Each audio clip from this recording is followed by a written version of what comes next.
The pain that's in the world today is horrific, and it's immeasurable. And every single one of us have experienced it. But the day is coming when Jesus returns that he is going to redeem us from the pain of this world.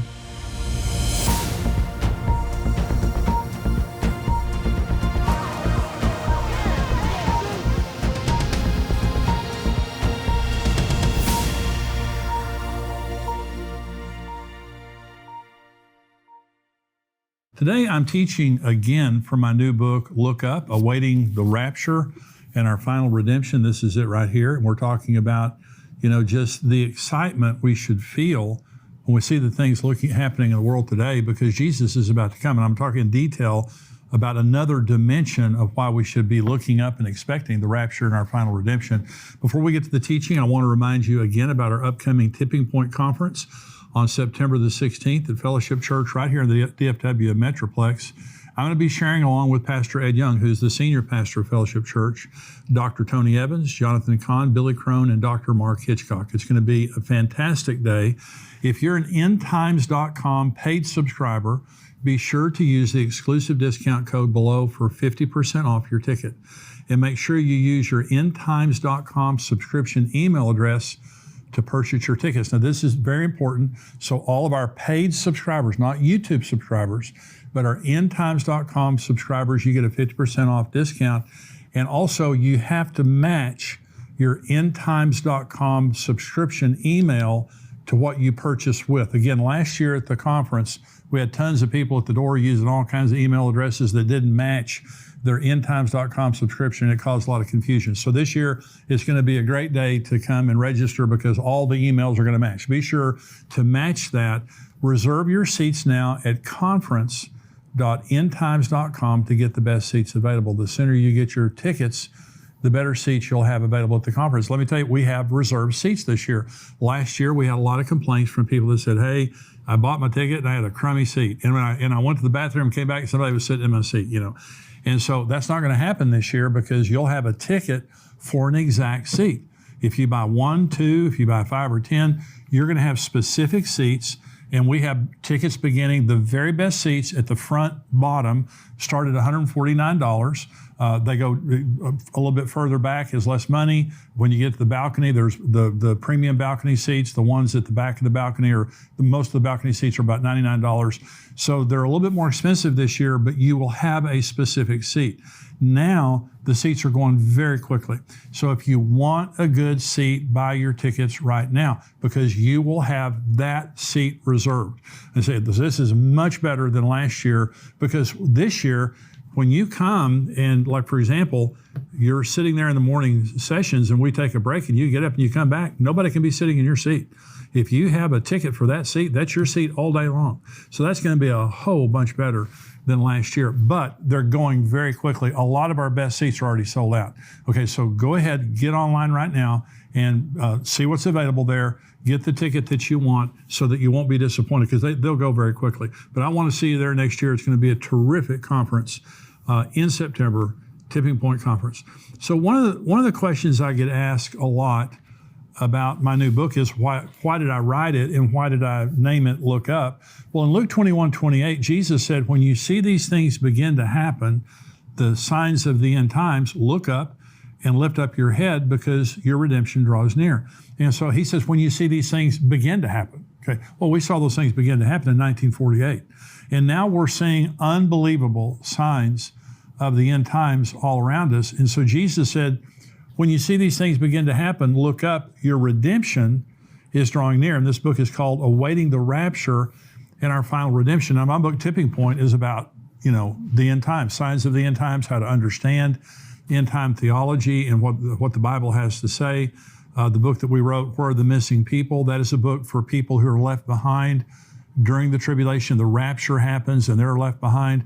This book is talking about when you understand what you get back. The word redeem means to get back. It means to ransom, which Jesus has done for us and will do at the rapture, to ransom us out of this fallen, dirty, filthy world.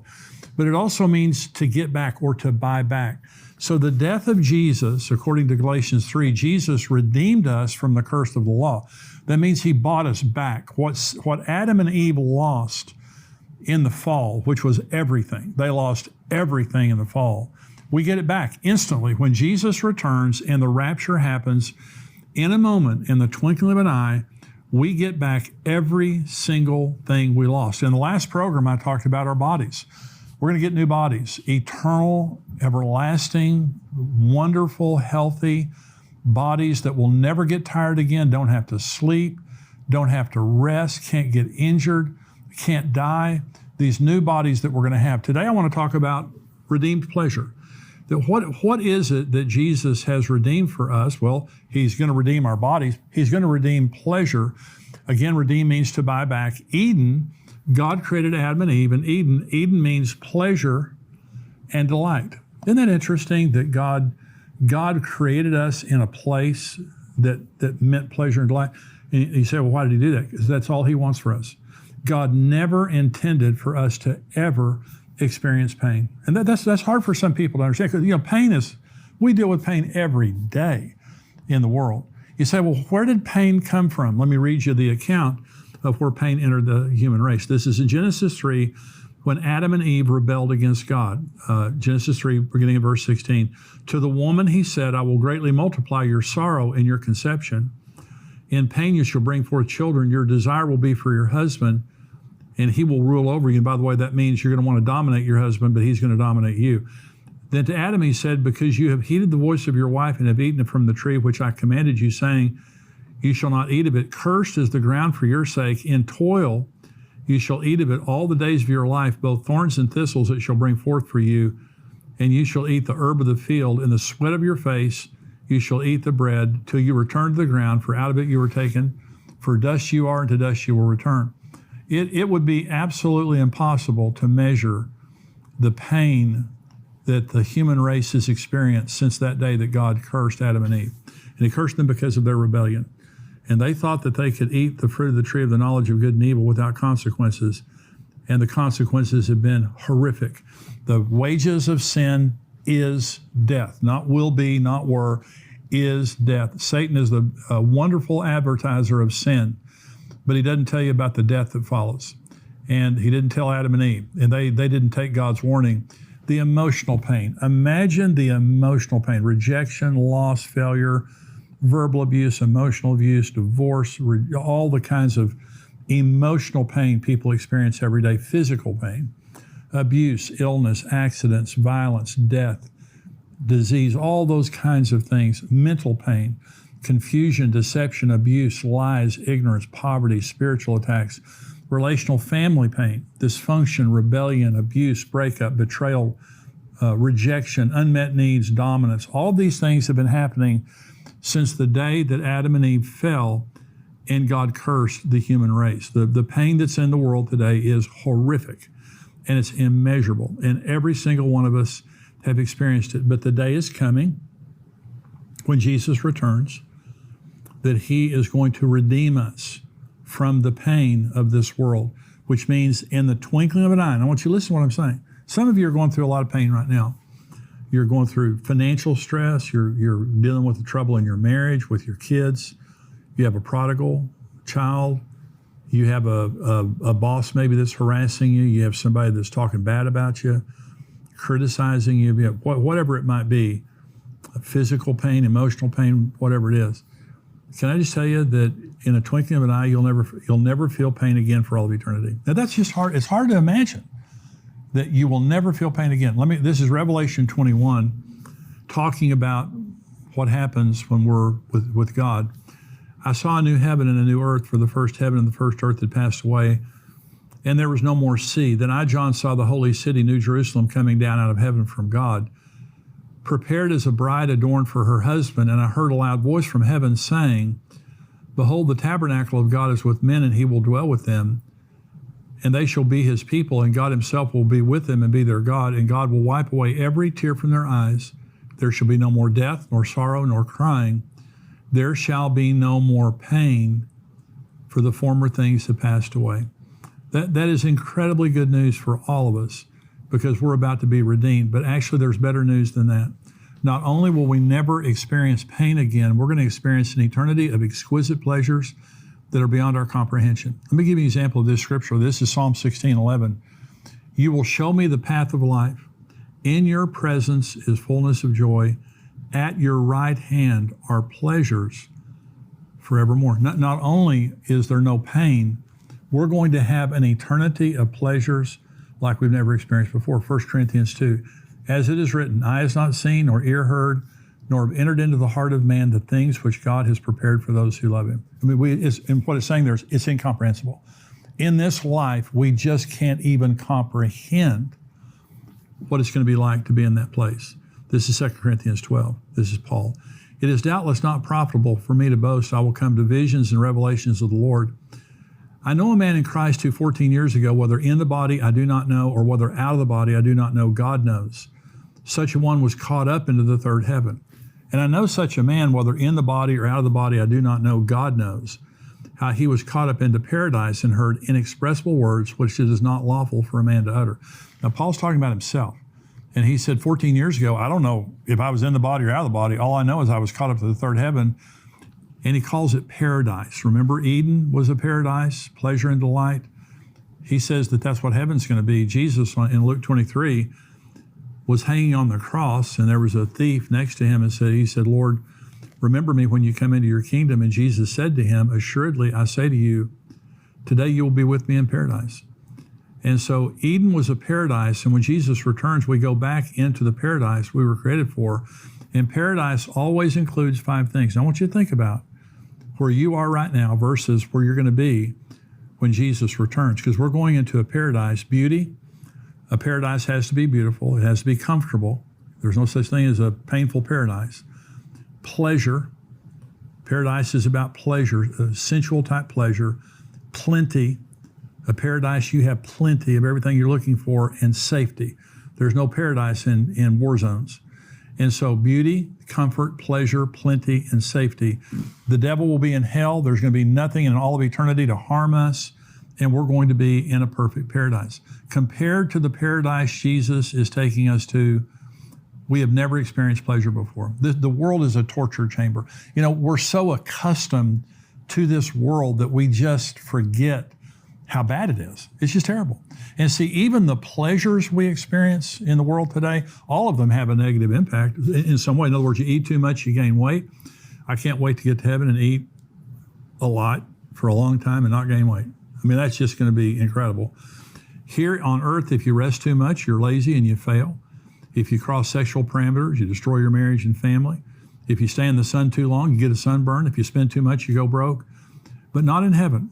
There is no such thing as a sin or a negative response to the indulgence of a pleasure in heaven. There's no more pain. There's no more sin. There's no more sin nature.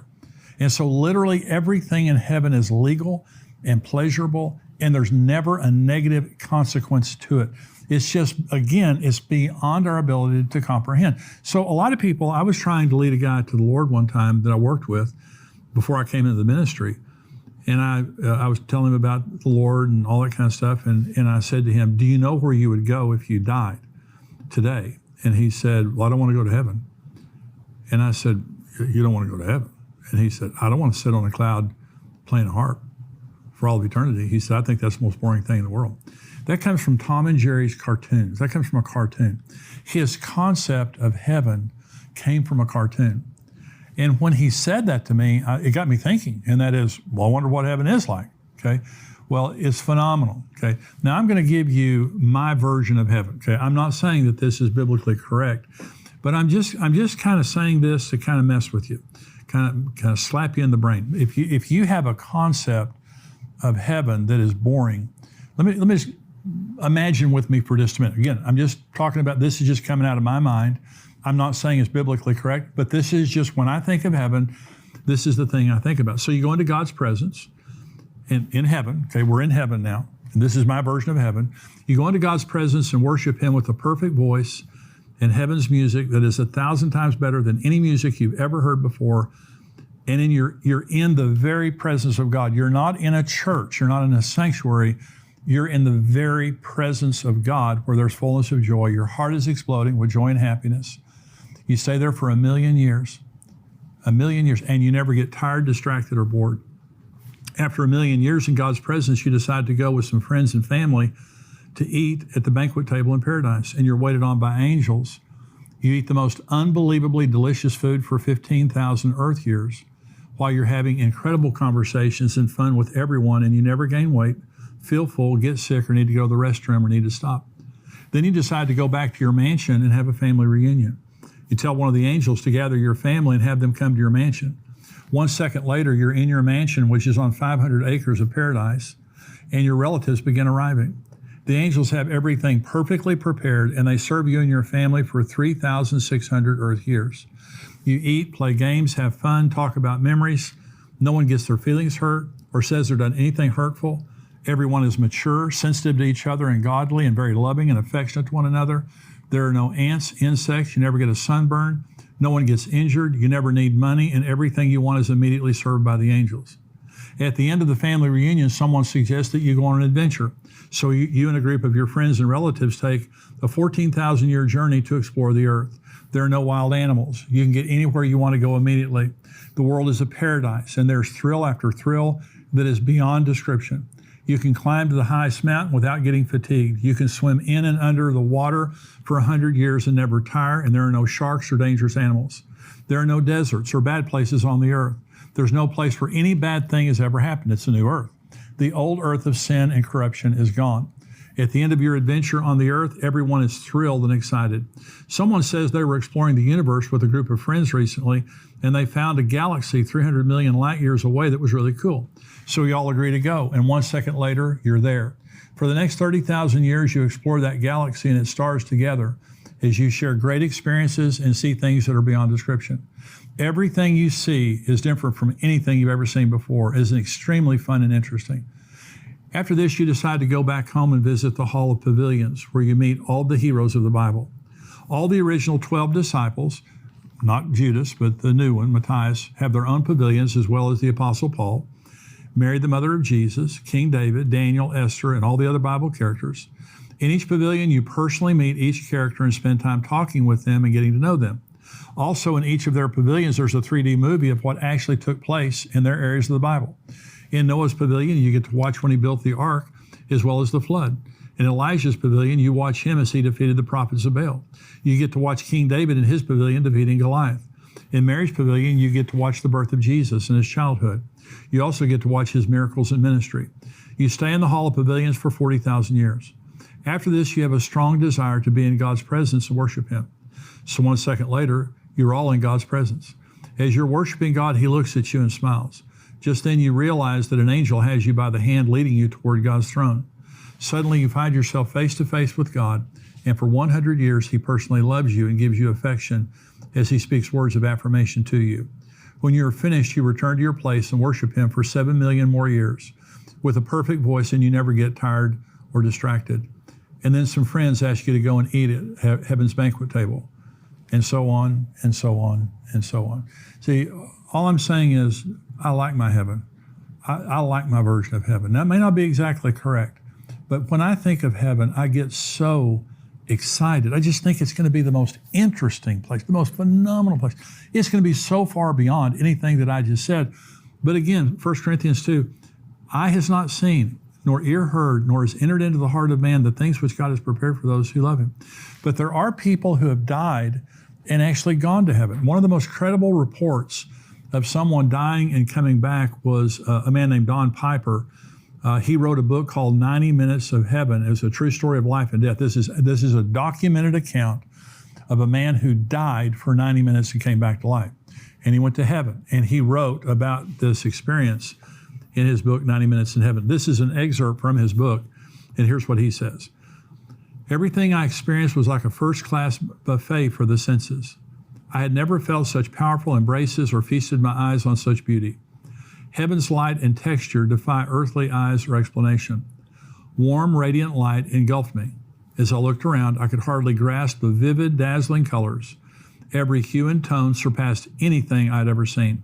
With all the heightened awareness of my senses, I felt as if I'd never seen, heard, or felt anything so real before. I don't recall that I tasted anything, yet I knew that if I had, that too would have been more glorious than anything I had eaten or drunk on the earth. The best way I can explain it is to say that I felt as if I were in another dimension. Never, even in my happiest moments, did I ever felt so fully alive. I stood speechless in front of the crowd of loved ones, still trying to take in everything. Over and over, I heard how overjoyed they were to see me and how excited they were to have me among them. I'm not sure if they actually said the words or not, but I knew that they had been waiting and expecting me, yet I also knew that in heaven there is no sense of time passing. Now, we're just a twinkling of an eye from experiencing that right there. Let me just answer a question very quickly, because as I talk about this, one of the things that I do in my book and try to do in these teachings is to answer some real questions that people have. And one of the questions that people have is, how could a loving God send people to hell? When you hear how phenomenal God is, then why would a loving God send people to hell? And let me answer this question in 3 parts. And this will help you to answer the question that maybe people would ask you. The number one part of this answer is the ultimate gift God has given us is free will. But with that gift, there's consequences. And God gave Adam and Eve a free will and told them if they ate the forbidden fruit, they would die, but they did it anyway. And the horrible consequences that we see right now on the earth, it is the result of the willed rebellion of human beings against God. You cannot have a free will without consequences. If you could, there'd be no meaning to life and no justice. Imagine just a minute, there's no difference between a loving mother and a child abuser. See, if there is no hell, if there is no consequence for our choices, then a loving mother and a child abuser are the same. A murderer and a doctor are the same. A thief and a diligent worker are the same. A drunk and an Olympic athlete, no difference. An atheist and a missionary. A cynic and a believer. Adolf Hitler and Abraham are the same, sitting at heaven's table together, no difference. No consequences. No reward for Abraham, no consequence for Adolf Hitler. The Apostle Peter and Judas are the same. Osama bin Laden and SEAL Team 6 are the same. Abraham Lincoln and John Wilkes Booth are the same, and Martin Luther King and the Ku Klux Klan are the same. If you had a world free will without consequence, you would have a world of mass confusion, corruption, and violence 1,000 times worse than it is today. We have a free will, and with it, there are consequences. The suffering we see in the world today is partly because of the sin of Adam and Eve and the consequences of their fall, and partly because of all of our sins. And the only way to take it away is to take away our free will. The second part of my answer here is the only way to heaven is to use our free will to choose Jesus Christ as our Savior. Revelation 3:20, Jesus said, "Behold, I stand at the door and knock. If anyone hears my voice and opens the door, I will come to him and dine with him and he with me." And so he's talking about the door of our hearts. He's knocking on the door of our hearts, and if we open the door, he's going to come in. Well, he's not going to kick the door down. He's not going to force himself on us. That's not the way he is. He makes himself real to everyone. Romans chapter 1 says, even through creation, he's revealed himself to every person. But I have to choose God myself. And someone might say, well, Jimmy, I don't understand. If God is a loving God, why doesn't everybody go to heaven? Well, let me explain something to you. So in Ezekiel 28 and Isaiah 14, there's a paradise. Ezekiel 28 calls it the Garden of God. Eden, the Garden of God. The first Eden was in eternity's past, and God created an order of angelic beings there. And we're told that Lucifer, which means light bearer, that he exalted himself above God, rebelled against God, and he and a third of the angels in heaven rebelled against God without a sin nature in the presence of God. There'd never been a bad day. They never had a bad daddy, nothing like that. They just, in the presence of God, decided to rebel. Okay, that was the first Eden. The second Eden was the Garden of Eden with Adam and Eve. And God created 2 perfect people in a perfect paradise, and he lived with them, and everything he created was good except for one tree. Okay, there was one tree there because he had to give them an opportunity to use their free will against him, or their free will would have been a sham. Okay, there had to be an opportunity for them to use their free will. So he said, there it is right there. There's that tree of the knowledge of good and evil. Everything on the earth is under your authority, but that one tree is, you can't eat of that tree. What do? They walked over and ate of that tree. Okay, perfect people in the presence of God, without a sin nature, never a bad day, never a bad daddy. They had no bone to pick. but they rebelled against God. In other words, the first time in eternity's past, God created a perfect place with created beings. They rebelled against him for no reason. Then he created mankind in a perfect place. They rebelled against him for no reason. In the Father's house where we're going, the New Jerusalem, everyone there will choose it. See, God doesn't want this. Do you want to be in heaven and for there to be a rebellion that breaks out like there was on the first two Edens? No, I don't want to be there. And so for the next Eden, whoever goes there chose it. Why? It's because God doesn't want there to be people that don't want to be there, that end up rebelling against him again. He wants a group of family. It's all about family. We are God's family. We call him Father. He's not the flashing head like in the Wizard of Oz. He's a loving daddy, and he wants a family to love him. He doesn't want just beings that obey him. He wants a family to love him. And so the reason that God wants us to choose, forces us to choose him, is because he wants this to be different than the other times when people rebelled against him. There's one more part of this answer, and that is, why would anyone refuse the grace of such a loving God? Now, see, we always put the burden on God and say, God, well, why would you send people to hell? Well, God doesn't send anybody to hell. They send themselves. Let me ask you this question, though. Why would anyone refuse the grace of such a loving God? Jesus died for our sins. We're saved by grace, not by our works. It's a free gift. No one can say, I couldn't have had it. Everyone can have it because it's a free gift. Why would anyone refuse such a loving God? And Jesus told us in John chapter 3, because they didn't want to come to the light because their deeds were evil. That's what he said. And so hell is avoidable if we accept God's grace and we understand that we have a free will, and with that, there are consequences. So we're going to go very soon to a life of total pleasure. No more pain for all of eternity. I just think that's phenomenal news. My book, Look Up, I talk about pleasure. I talk about new bodies. I talk about all the different things, 9 different areas that Jesus redeemed. And when you understand this, it's just totally encouraging. It's a book you can read often when you just need some encouragement and to give to somebody else. But I hope this has been a blessing today. I'm going to answer some questions now that you guys have written in. Some great questions. This is Facilia. I hope I said that right. Does Matthew 24, 9 through 13 apply to us as Christians? I thought we were going to be spared God's wrath, but it looks like we're going to go through some of it before the rapture. So let me read the text here so I can answer this. I'm going to go back to Matthew 24, 3. Later, Jesus sat on the Mount of Olives. His disciples came to him privately and said, tell us when will all this happen? What sign will signal your return and the end of the world? Jesus told them, don't let anyone mislead you, for many will come in my name, claiming I am the Messiah. They will deceive many, and you will hear of wars and threats of wars. But don't panic. Yes, these things must take place, but the end won't follow immediately. Nation will go to war against nation and kingdom against kingdom. There will be famines and earthquakes in many parts of the world. But all of this is only the first of the birth pangs, with more to come. Then you will be arrested, persecuted, and killed. You will be hated all over the world because you're my followers, and many will turn away from me and betray and hate each other, and many false prophets will appear and deceive many people. Sin will be rampant everywhere, and the love of many will grow cold. But the one who endures to the end will be saved.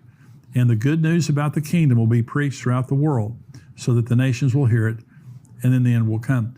Well, all of this basically is taking place. Or it's taking place right now. But it's not tribulation. It's not wrath. And so you have to understand that when the wrath comes, when the tribulation comes, it's horrific. Okay, it's not like this. Now it's wrath. Okay, Revelation 6 calls the tribulation the wrath of the Lamb. Billions and billions of people died. This is suffering. This is persecution that Jesus is describing here. It is in no way the wrath of the tribulation.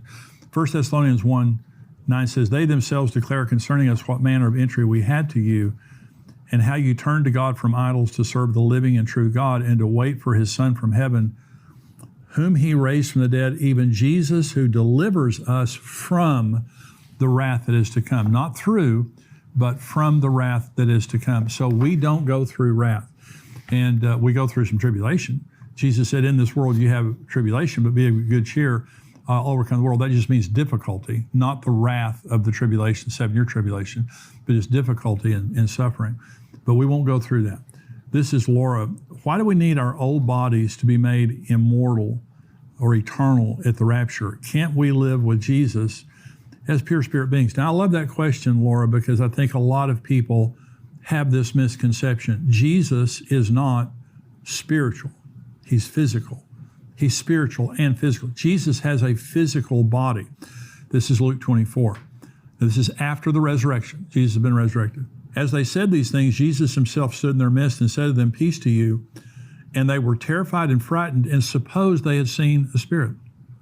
He said to them, "Why are you troubled, and why doubts arise in your hearts? Behold my hands and my feet, that it is I myself. Handle me and see, for a spirit does not have flesh and bones, as you see that I have." When he had said this, he showed them his hands and his feet. But while they still did not believe for joy and marveled, he said to them, "Have you any food here?" So they gave him a piece of broiled fish and some honeycomb, and he took it and ate it in their presence. So Jesus comes in after the resurrection in his glorified body, and they're freaking out. They think they've seen a ghost. He said, "Hey, I'm not a ghost. You come and touch me. I'm flesh and bones." And he said, "You have anything to eat?" And he ate. And then after this, he led them out, and he went up into the heavens, descended from the Mount of Olives, without a spacesuit, without a spacecraft. And so our new bodies are going to be physical, but they're also going to be supernatural. It's beyond anything we can understand today. But I think a lot of people believe when we get to heaven, now people in heaven today are in their spirit bodies, okay? Because when the rapture happens, our physical bodies, those of us who live right now, our physical bodies will be transformed into like Jesus was after his resurrection.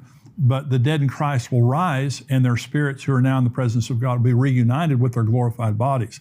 But we will have bodies in heaven. And think about this, Laura. Think about wanting to hug somebody, but you can't.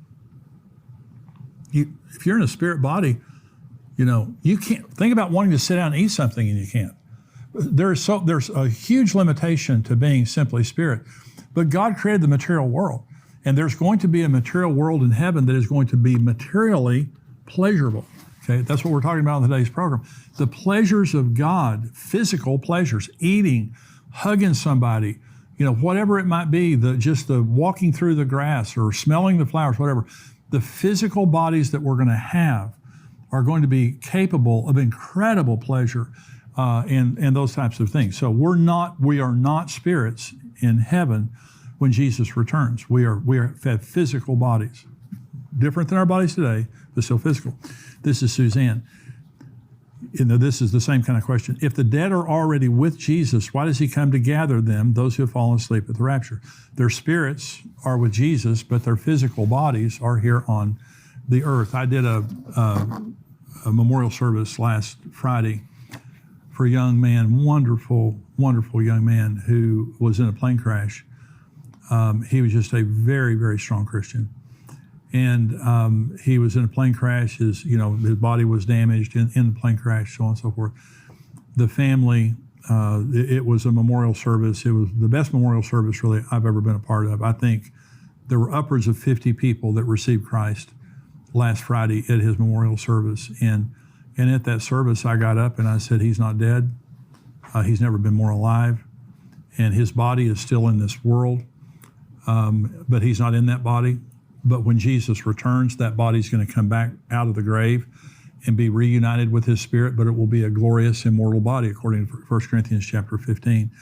And so it is a wonderful thing that we are physical beings eternally. And just like the question I just answered there, we are physical beings for all of eternity. And though their spirits are in the presence of God, their bodies are still on the earth, and those bodies are very important. And by the way, so as a pastor, when we bury people, we bury them with their head to the west. As a pastor, I'm always standing on the west side of the casket at a funeral. And the reason we bury them that way, east and west, with their head to the west, is so they come out of the grave facing Jesus, because Jesus comes as lightning from the east is to the west. So they come out of the grave. Now, not that Jesus needs our help, because if a person's cremated, if a person is lost at sea or something, God's going to bring them out. He knows where they are. But it's a very sacred thing, and that we need to understand we are physical beings for all of eternity. This is Sandra. If a mother loses a baby at birth, when the mother finally gets to heaven, will she be reunited with the baby And will the baby still be an infant? Yes, she will be reunited. I'm not sure what happens to babies. I would say that I'm just positive that aborted children, miscarried children, young children who are, and this is talking about if she loses a baby at birth, I know they grow up. I just don't believe that there's going to be, an eternity of being an infant in heaven. I think every person will grow to a certain age. A lot of people who die, have near-death experiences and die and go to heaven, they say everybody looks like they're 30. Their grandmother, their grandfather was 80 when they died. Everybody looks like they're 30. So it makes sense to me, in whatever time frame that God would determine.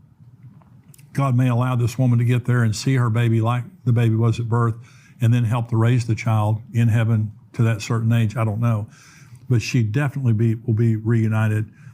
Every child, the Jews teach that every time that there is a conception, when a man and woman come together and make love and there is a conception, there's an explosion in heaven when another human being is created.